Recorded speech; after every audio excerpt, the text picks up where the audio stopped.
Olá, sejam bem-vindos a mais um vídeo aqui no canal Hora Acadêmica. Eu sou Valdemiro José. Começamos faz pouco tempo uma série de vídeos comentando as notícias que marcam a atualidade, preocupações que apoquentam ou preocupações que nos tocam como sociedade civil e qualquer um que seja moçambicano, que seja cidadão moçambicano que se preocupa com o que é a vida da nossa sociedade. Espero que comentes, deixe a tua opinião, tua proposta, tua reflexão, partilhe o vídeo para mais jovens.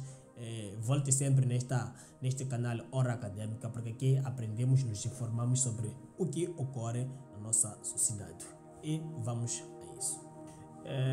Nesta notícia, nas notícias que fomos vendo durante a semana, nos tocou de forma interessante falar sobre a exploração de gás no distrito de Buzi.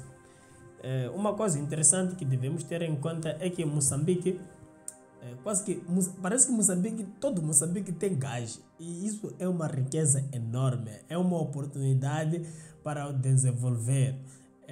Há países que querem desenvolver, mas não têm pelo menos os recursos naturais, então eles usam tem outras fontes de rendimento para assegurar a sua economia. Mas Moçambique tem muitos recursos, e um dos recursos está em quase todas as províncias, todos os polos de Moçambique, desde norte, centro e sul, é o gás. No sul estamos com Inhambane, no centro parece que já temos gás aí em Buzi. No norte já não falo, é o que temos demais, e há muitas empresas que vão explorar. Não, o que marcou esta semana é esta publicação do CIPRI, que fala sobre a exploração de gás no distrito de Buzi. A grande preocupação aqui, como vocês estão a ver aí, eu creio que já estão a ver a notícia, já que se pode ler um pouco aí, é a questão de dinheiro, porque este fator de dinheiro é que vai determinar se nós, como moçambicanos, somos bons gestores ou não somos bons gestores. Porque o que faz com que um país desenvolva é a forma como se geram os recursos, é a forma como se gera o dinheiro. Porque não basta que recebamos muito dinheiro, não basta que nos chegue bilhões de bilhões de dólares, bilhões de meticais, mas se gerirmos mal esse dinheiro, não nos levará a nenhum lugar, não vamos desenvolver nada. Outro dia se falava da empresa LAM, que não conseguia gerir-se, que só tem 4 aviões. E como é que não sabia gerir 4 aviões? Tivemos que contratar uma outra empresa, uma companhia estrangeira, para que possa gerir-nos esses 4 aviões. E em pouco tempo conseguiram manter-se, pelo menos reduzir um pouco sobre as despesas que vinham levando cada vez mais a empresa à falência. Mas isso tudo é problema de gestão. E aqui temos um problema. Moçambique, pelo menos nesse setor de extração de gás a nível do distrito, a nível da província de Sofala, recebeu entre 2029 a 2023, o governo recebeu cerca de 2,75 milhões de dólares, que equivale a 177,4 milhões de meticais. Isso não é pouco dinheiro. E creio que esse é só um valor inicial. Irá chegando mais dinheiro. E estará em jogo muito dinheiro. E esse dinheiro para que serve e para que veio? É para sustentar, é para cobrir todo o processo de formação, todo o processo de implantação da plataforma e todo o processo de extração de gás. Mas o que a nós nos preocupa aqui não é, no entanto, o dinheiro que será usado para a extração ou a venda do próprio gás. O que preocupa-nos aqui é o dinheiro que seria destinado para a formação de mão de obra, porque o que existe, um problema central neste momento no que toca aos jovens é a falta de emprego. Ok, se o governo está preocupado, tudo bem, cria contratos em que uma parte que se exige é que um determinado valor deve ser destinado à formação de mão de obra. Porque temos mão de obra barata, queremos tecnicizar, não sei como se poderia dizer, queremos formar de ponto de vista técnico aos nossos jovens para que sejam capazes ou tenham a habilidade de integrar essas empresas de extração de recursos naturais. Esse é o grande problema. Mas como vemos, lemos, nos informamos, é que não se está a levar a cabo esse processo. Recebemos o valor. E agora o que fazemos? A falta de formação qualificada levará à exclusão dos jovens. Afinal, o dinheiro foi para onde? Porque, do ponto de vista de responsabilidade social, uma empresa, quando chega numa determinada região, deve criar as mínimas condições possíveis. Uma escola, como se fez, por exemplo, em Açor, temos aquele estudo da SASOL, um centro de saúde, digamos, essa escola para a formação desses jovens, pelo menos naquela área que se exige, para que possa incluir esses jovens nesse processo. Agora, se recebemos dinheiro e não levamos a cabo todo o processo de formação, significa que em 30 anos, com todos os recursos que nós temos, não vamos fazer quase nada. Quase nada. Tal como aqui se vê, para cumprir com parte deste propósito, o contrato previa ou provê que a concessionária pague ao governo $150 por ano, $150.000, por ano, durante o período de pesquisa para o uso de programas de formação, apoio institucional no seio do governo. Mas parece que isso não se leva a cabo. Essas empresas que aparecem para explorar os recursos que nós temos têm de nos ajudar em alguma coisa, têm de transformar, têm de mudar alguma coisa. E um dos objetivos é isso de formação dos jovens. 1000 vezes jovens formados desempregados que jovens não formados e ademais desempregados. Isto é o pior das situações que pode passar. Agora, se temos o dinheiro e não conseguimos efetivar essa formação, isso é o pior. Porque, olha, se conseguimos pelo menos receber o dinheiro, tal como fazia na Darko quando assinou os contratos de Rovuma, que iria financiar o curso de engenharia desta área de exploração de gás na OEM, se levou a cabo, pelo menos sabemos que em 4 anos teremos técnicos dessas áreas. Agora, se não se faz, isso é o pior. Significa que em 30 anos seguiremos como os mesmos. Por isso eu digo, 1000 vezes que tenhamos jovens formados, mas desempregados. Porque, eventualmente, em qualquer momento, uma empresa poderá chegar e pelo menos teríamos quadros para integrá-los. Agora, imagine, temos dinheiro para a formação e não conseguimos formar. E ademais, estamos desempregados. Eu acho que essa é a pior situação que estamos a passar. Eu acho que o governo devia pensar um pouco mais. O governo podia se exigir um pouco mais. O governo devia rever os seus deveres para que leve a cabo essa situação. Porque também isso não basta que se assine os documentos. É preciso fiscalizar, é preciso buscar relatórios que confirmem que de fato esse dinheiro foi usado para o fim pelo qual foi programado. Senão, não vamos avançar. Não vamos avançar.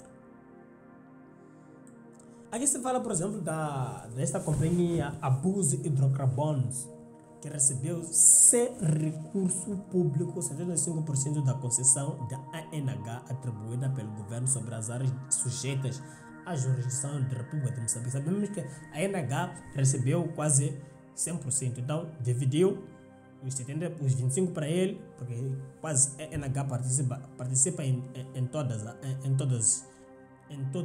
os setores desse processo de extração de gás, tanto em Nhambane, em Rovuma, assim como em Buse. A a NH participa em todas essas regiões. E em Búzios, essa Búzios Hidrocarbones recebeu os 75 e que ele seria responsável por todo esse processo. Ainda bem que é uma empresa local, a não ser que os seus gestores não sejam moçambicanos, mas o que nós prevíamos é que fosse local. Eu não tenho informação suficiente. Agora, como seria o plano? Como estaria o plano de investimento? O plano de investimento, como foi apresentado, como está apresentado aqui no documento publicado pelo CIP, indica que numa primeira fase do projeto, o investimento previsto será cerca de 15 milhões de dólares. E numa fase posterior, cerca de 120 milhões de dólares para a construção de uma plataforma de produção de gás liquefeito. Essas são as 3 fases. E o plano de investimento, como ficaria? Porque aqui se trata de jogo de dinheiro e nós devemos saber isso, devemos nos informar como que é a situação.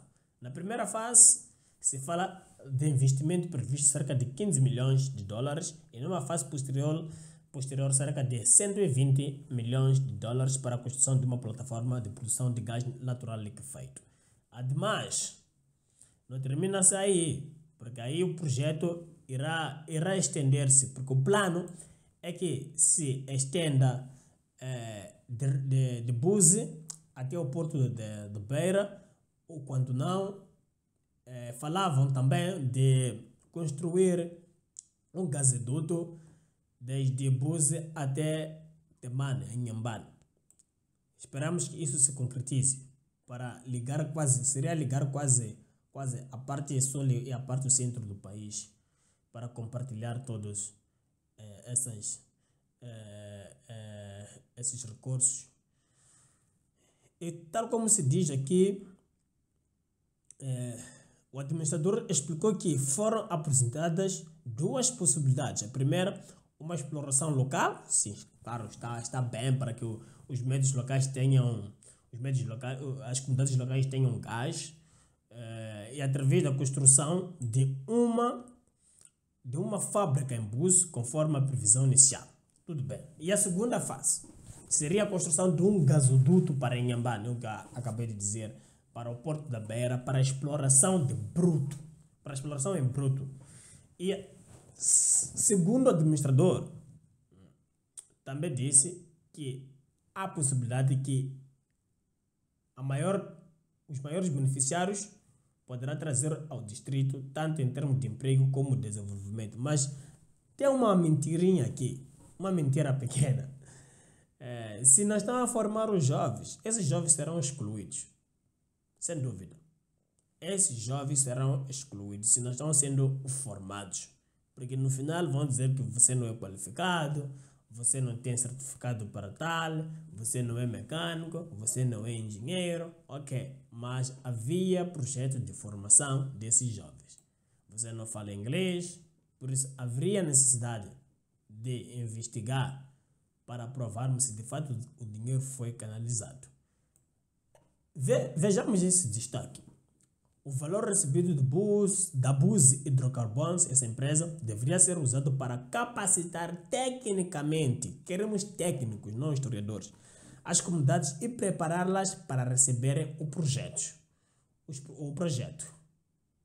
Aqui se exige jovens técnicos, não historiadores. Não queremos pessoas que vão cantar hino nacional, não. Queremos pessoas que vão trabalhar. É o que se espera. Aqui vem este artigo que se fala emprego e formação, que será dada uma máxima preferência sempre que possível à contratação de cidadãos moçambicanos. Mas sem formação, vou dizer, esses cidadãos não vão ser contratados.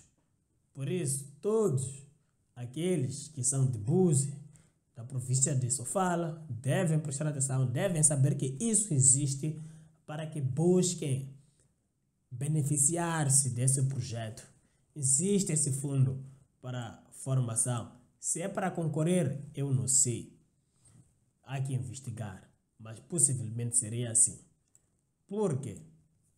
tarde ou cedo, vão nos exigir uma formação especial, uma formação técnica, independentemente do setor em que cada jovem vai querer concorrer.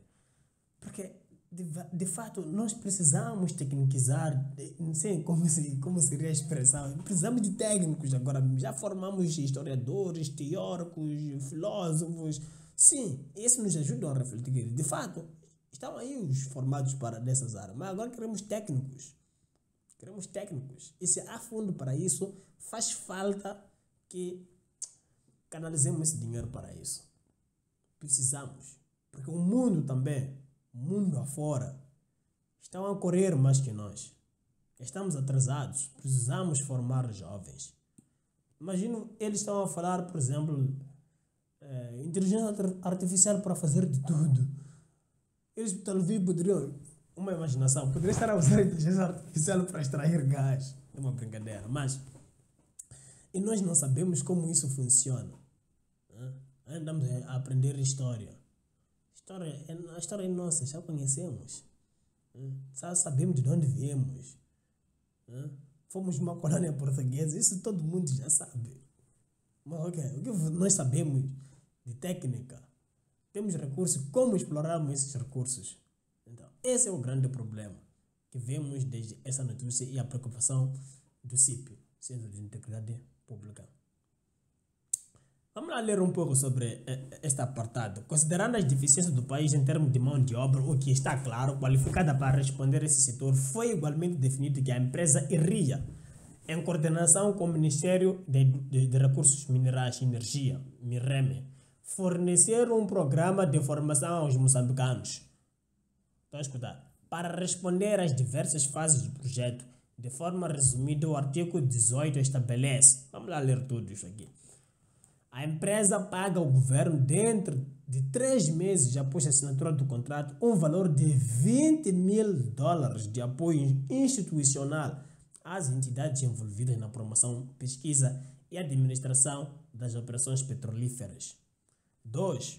Durante as operações de pesquisa, a empresa paga anualmente ao governo $150 mil para programas de formação e apoio institucional no seio do governo. Estamos a falar agora já de $350 mil. Terceiro, durante o período de desenvolvimento e produção, a empresa paga ao governo $200 mil por ano para programa de formação e apoio institucional no seio do governo. Quase o mesmo. Quarto, durante a vigência do contrato, a empresa paga ao governo $150 mil por ano para suportar projetos sociais para cidadãos moçambicanos nas áreas onde ocorrerão as operações petrolíferas. Porque nós só podemos pensar nas operações petrolíferas, não só podemos pensar no lado positivo das operações dessas empresas. Sim, é verdade que vão produzir gás, se pode usar gás naquelas regiões. Inhambane, por exemplo, já está consumindo esse gás. Mas também devemos pensar no lado negativo, porque em qualquer lugar onde há uma empresa que está operando, que está intervindo na natureza, sempre vai poluindo. Sempre vai deixar sequelas, tanto para a terra, assim como para as comunidades. Nem todos vão se sair beneficiados nesse projeto. Alguns serão tirados de suas casas, alguns vão se contaminar de tudo que, não sei, mas se sairão mal nesse processo. Nem tudo é mar de rosa. Haverá problemas. Então, na medida do possível, nós devemos aproveitar ao máximo, para que pelo menos 80%, 60%, 50% dos jovens residentes ou desta região se beneficiem um pouco sobre esse assunto. É verdade que não é possível que abranjam a todos, alguns sim, alguns não. E há risco, tal como se afirma aqui neste insight, risco de conflitos por falta de transparência em relação às oportunidades de emprego. Porque os ministros, por exemplo, que são dessa região, que têm seus filhos na Inglaterra, que têm seus filhos em Holanda, Alemanha, qualquer que seja um país bem industrializado, creio que esses estão se formando e quando venham, serão esses primeiros a ser contratados. E aqueles que estão lá, de comunidades, de famílias humildes, como será? Então, isso vai criar problemas, isso vai criar conflitos, por isso é necessário que busquemos efetivar esse projeto de formação. Faz falta. O governo deve explicar como gastou os 2,1 milhões de dólares para o projeto de desenvolvimento local. Deve explicar isso. Será que foram formados? Será que não foram formados? E o dinheiro onde é que foi? Isso é que vai nos ajudar. Então, eu espero que tenha gostado. Se tem uma pergunta, uma proposta, uma reflexão, também deixa aí nos comentários. E até o próximo vídeo.